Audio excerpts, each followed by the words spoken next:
a few chortles, but not the same kind of. I don't feel like anyone's blood is boiling to the same extent as mine is. It's probably not a great sign that sort of the noise outside of this curtain is louder than in here. But I think you've heard far too much from me at this point. We're going to bring on our first act, the second half. Can you just go? I think I'm really phoning it in creatively.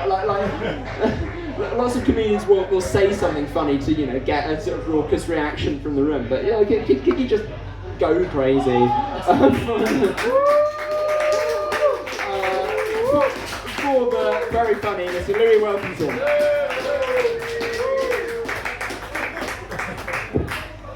Thank you, Freddie. How are we, Camden? You comfortable? Comfortable at the Love on the Spectrum meet-up evening? Why would we not be comfortable?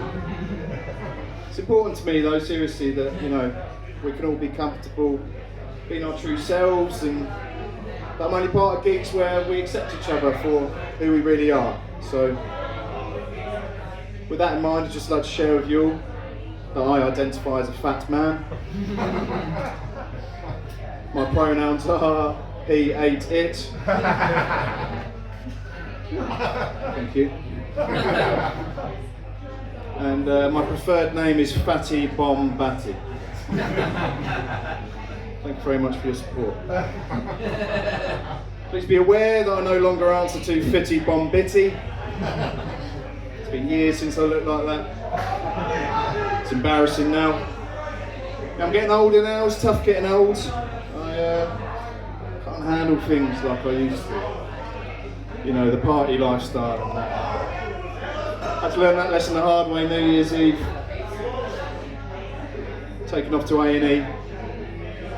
Not proud to admit it, but I'd taken an overdose. Thank you. Thank you, my heartbroken friend. I appreciate it. Yeah, I'd taken 300 wasabi peas and I hadn't had a drink. Oh, I was so thirsty. Oh, I was so fucked up. I don't know what I was thinking. I'd never had a dose that big before. Only I've had a few with a friend, pub toilet or a festival. Next thing I remember, I'm waking up on this hospital bed. This doctor, he looks worried. He's got his hand on my shoulder, shaking me. He keeps saying, Mr. Wilkinson, what have you taken? You have to tell us what you've taken. I wanted to tell him. Of course I did. But I was just so parched. All I could do was sort of mumble. I had wasabi peas, mate. And 300 wasabi. He couldn't understand me, of course he couldn't. Few people on this planet could understand that.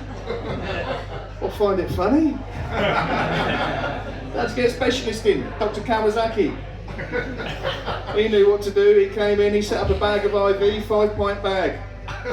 Asahi. Maybe Sapporo, it's hard to tell through your veins. He sent me home on a prescription, he said, Louis, you need to be careful, you can't go cold turkey on wasabi peas. I'm giving you 30 grams per day, KP. Dry roasted nuts. It was like watching a magician at work. We're having a nice night, everybody. Yeah. Lively gig, and it sounds potentially more fun out. Through the curtain, reach through to the fun, to the laughter. Come. What else can I tell you? We'll battle them. We'll battle them for laughter. Give you my best material. I'm a big smells guy. Really into smelling. Some of my favourites, well, peaches, petrol, in-ear headphones. Have you smelled them before? It is unbelievable what in-ear headphones smell like. I take it strong to the nostril, breathe in deep, musky, damp, undertones of plastic. It's like the fur from a North London fox. I heard my missus say the other day, I don't know who she was speaking to, but it summed it up perfectly. It's quite repulsive, but I keep coming back day after day. I cut the part that she said he's a fat cunt as well. It's not relevant. Yeah. I'm a big smells guy. I'm a kid of the 90s, product of the 90s. Some say the last great smelling generation. Generation Whiff, you might be more familiar with. We had a good pedigree, we trained hard. Primary school, we hit the books. Every scratch and sniff in town.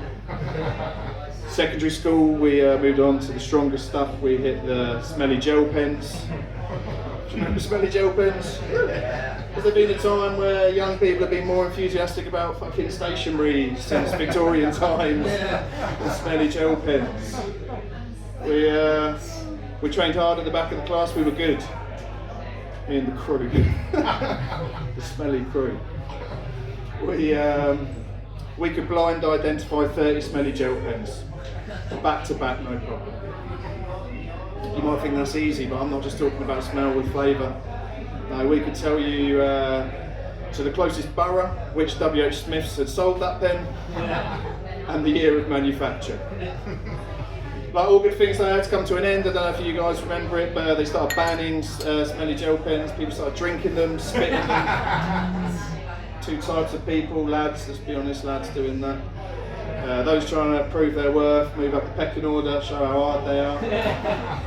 And then also the chronically thick. Chronically thick lads couldn't quite get their head around how something could smell different to how it tastes. Being in the corner of the room, best of all green, and it tastes like apples. We had a lad in our year, Mark. He was a lethal combination. Both the hardest lad and the thickest lad in our class. I saw him bang up 2 blueberry pens in under a minute. Neck muscles like Mike Tyson. I thought it was cool at the time, but looking back, I think that was the first time I encountered toxic masculinity. Age 13. Ink poisoning. Rest in peace, Marky P. Thank you very much, everybody. I'll bring back to the stage the dear, sweet Freddie. One glass thing, sorry. I was going to take the piss out of how much you were struggling with this, but it's actually very hard to get back in there, so don't be thinking nasty things in your head.